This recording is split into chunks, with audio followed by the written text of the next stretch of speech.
σας δείξω σήμερα πως κλαδεύουμε ένα λιοστάσι 5 ετών, το οποίο δεν έχει κλαδευτεί ποτέ.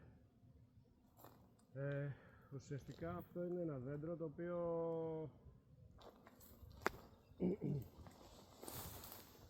δεν μπορούμε να μπούμε καλά μέσα. Θα πρέπει να γονατίσουμε για να ανεβάσουμε τις ποδιές και να δούμε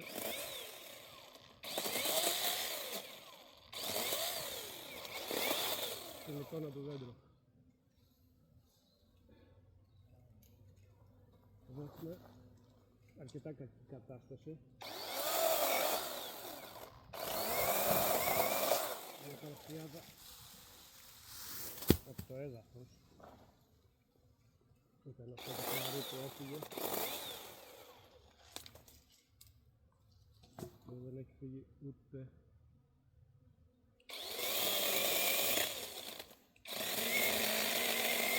το ξύλο στήριξης.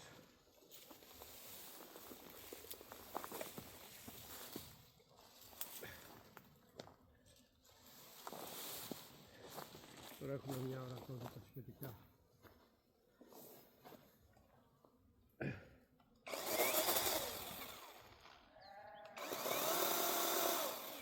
Το δέντρο, το οποίο όμως είναι πολύ χαμηλά σταυρωμένα. Η διαχείριση που θα πρέπει να κάνουμε τώρα, βλέπουμε εδώ το κεντρικό κορμό δεν έχει φύγει ποτέ.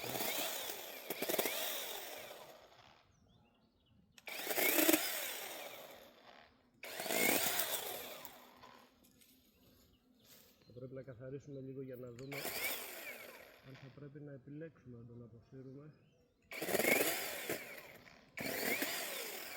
άμεσα ή όχι.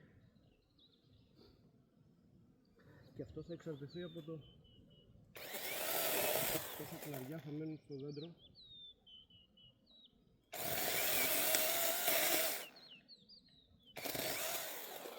Όταν ολοκληρωθεί το καθάρισμα των ποδιών, που είναι πολύ βασικό πράγμα για τα δέντρα.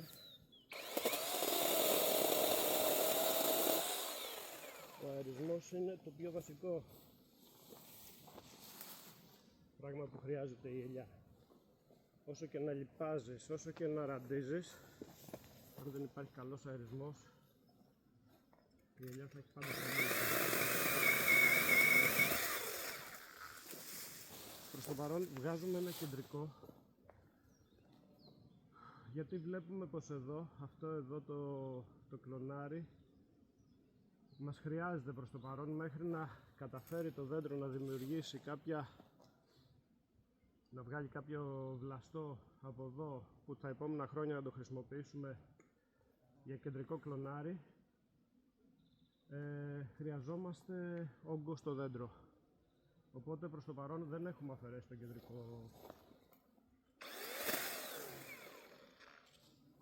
το κεντρικό κλονάρι του δέντρου. Αυτό εδώ, αυτό είναι η αρχική του, ο αρχικός του κορμός, δεν έχει φύγει ποτέ. Θα πρέπει να περιμένουμε να αναπτύξει κάποιο βλαστό λίγο πιο ψηλά, ούτως ώστε να αναπτυχθεί προς τα δω και όταν θα το κόψουμε να μην λείψει από το δέντρο. Να μην ξεγυμνωθεί δηλαδή το δέντρο.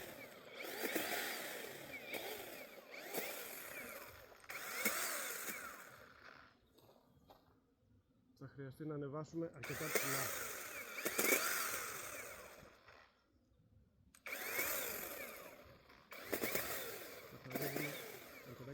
Τις ποδιές. Καθαρίζουμε πάρα πολύ καλά το εσωτερικό του δέντρου.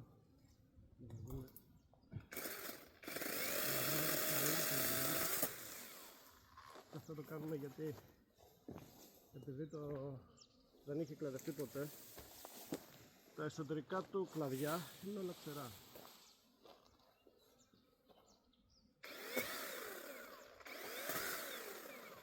Αυτά που πάνε προς τα κάτω μπορούμε να τα κόψουμε, γιατί αυτό το κλαρί τα επόμενα χρόνια δεν θα υπάρχει, θα το αφαιρέσουμε, οπότε δεν χρειαζόμαστε την ποδιά του κλαδιού αυτού. Το χρειαζόμαστε μόνο τώρα λίγο για σκίαση, γιατί ναι μεν χρειαζόμαστε πάρα πολύ το φως και τον αέρα, αλλά όπως έλεγαν και στην αρχή, πάνε μέτρον άριστο. Η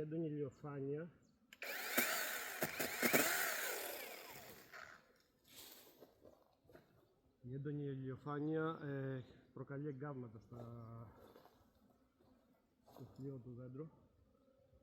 Εδώ είναι πάρα πολύ πυκνό. Πρέπει να έχουμε πολύ καλά υπόψη μας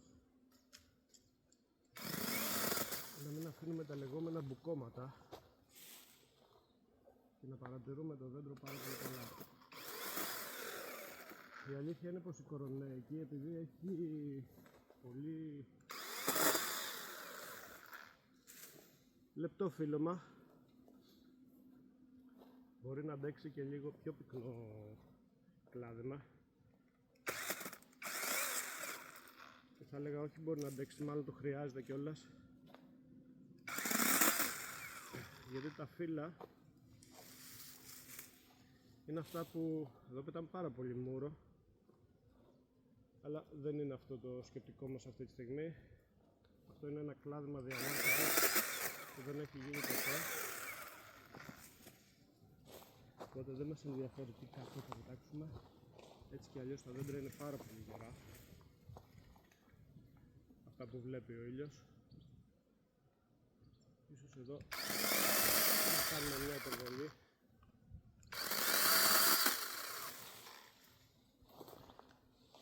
Για χάρη του αερισμού, και βγαίνουμε, παρατηρούμε το δέντρο απ' έξω και κοιτάμε να δούμε πλέον που υπάρχουν πυκνά σημεία, και αυτά τα πυκνά σημεία προσπαθούμε να τα ξεμπουκώσουμε αφαιρώντας όσο το δυνατόν λιγότερα κλαδιά, που αυτό σημαίνει ότι θα χρειαστεί να βγάλουμε, για να βγάλουμε λιγότερα, να βγάλουμε ένα δηλαδή, θα πρέπει αυτό το ένα και να καθαρίσει να είναι μεγάλο. Οπότε προσπαθούμε να βγάλουμε χοντρά κλαδιά, όπως αυτό.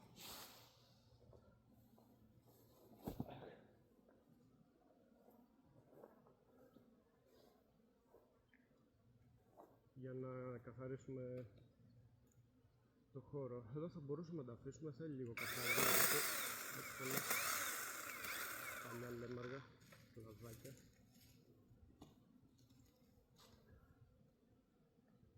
Λοιπόν, τώρα εδώ υπάρχει ένα κλαδί χαμηλά. Ναι, πριν πάμε σε αυτό, όταν βλέπουμε κάποιο μαύρο κλαδί, το οποίο μπορεί να προέρχεται από ψώρα, από οτιδήποτε, το αφαιρούμε. Μπορεί να καθαρίσει με τη χρήση του χαλκού, αλλά δεν υπάρχει λόγος, γιατί ήδη έχει ξεκινήσει να αρρωσταίνει, δεν υπάρχει λόγος να ασχοληθούμε με αυτό. Η ηλιά θα βγάλει καινούργια βλαστάρια, οπότε αυτός είναι ένας, όταν ολοκληρωθεί ουσιαστικά το κλάδεμα μορφοποίησης, αυτός είναι ο επόμενος κανόνας που πρέπει να τηρούμε για να επιλέξουμε μεταξύ ποιων κλαδιών θα χρειαστεί να επέμβουμε. Όταν βλέπουμε λοιπόν ένα πιο μαύρο βλαστό ή και πιο γερασμένο, θα επιλέξουμε να κόψουμε αυτόν. Αυτό που ξεκίνησα να πω νωρίτερα και δεν το τελείωσα είναι ότι δεν βλέπουμε υπάρχει ένα κλαδί το οποίο θα μπορούσε να χρησιμοποιηθεί σαν βραχίωνας τα επόμενα χρόνια. Οπότε θα μπορούσαμε να καθαρίσουμε το ξύλο αυτό, το βλαστό αυτό, από τις ποδιές που πέφτουν προς τα κάτω, για να του δώσουμε χώρο να αναπτυχθεί. Όμως επειδή είναι αρκετά ξερό, μάλλον θα το αφαιρέσουμε τελείως και θα αφήσουμε την ποδιά από πάνω να αναπτυχθεί για τα επόμενα χρόνια. Δεν θα πρέπει να φοβάστε το κλάδεμα. Όπως έλεγαν οι παλιοί, την ελιά λέει με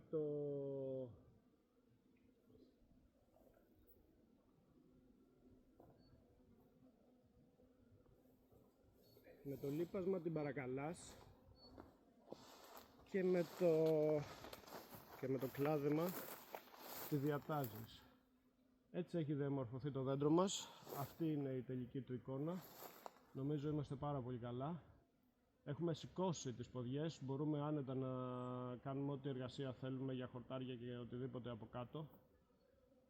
Να ραντιστεί πάρα πολύ καλά. Όταν θα περάσει από εδώ το βιτίο θα πάει παντού το φάρμακο. Είναι πλέον παίρνει πάρα πολύ καλό αέρα. Ο αέρας περνάει ανάμεσα, οπότε τα μάτια θα φουσκώσουν. Είμαστε στο στάδιο του κροκιάσματος. Αυτό δεν είναι κάτι που θα πρέπει να μας τρομάζει, γιατί πρέπει να γνωρίζουμε ότι η ελιά δένει το 3 με 5% του άνθους που δημιουργεί. Οπότε το πιο βασικό είναι να δημιουργήσουμε καλές συνθήκες για τα άνθη που θα μείνουν και όχι να έχουμε το μέγιστο. Αυτή είναι ένα κλάδεμα που έχω προτείνει εγώ, οπότε ευχαριστώ.